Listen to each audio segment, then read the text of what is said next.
तो दोस्तों इस वीडियो में हम बात करने वाले हैं भारतीय खिलाड़ियों की, जिसमें सभी 11 भारतीय खिलाड़ियों ने गेंदबाजी की। क्या आपको पता है कि ऐसा कौन सा मैच था जिसमें सभी 11 भारतीय खिलाड़ियों ने गेंदबाजी की थी?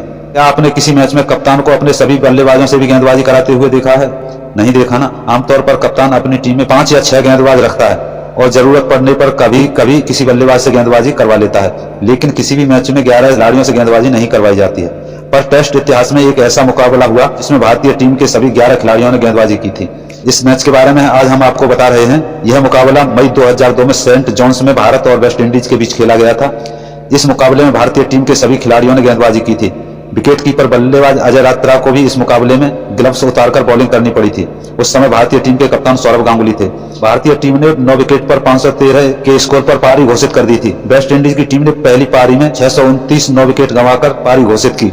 दोनों टीमों ने खूब रन बनाए थे, लेकिन दोनों टीमें इस मैच में एक एक पारी ही खेल पाई थी। वेस्ट इंडीज की पारी के दौरान भारत के सभी खिलाड़ियों बाबर श्रीनाथ, आशीष नेहरा, जहीर खान, सौरव गांगुली, सचिन तेंदुलकर, अनिल कुंबले, वीवीएस लक्ष्मण, राहुल द्रविड़, वसीम जाफर, शिव सुंदर दास, विकेट कीपर अजय रात्रा ने भी गेंदबाजी की थी।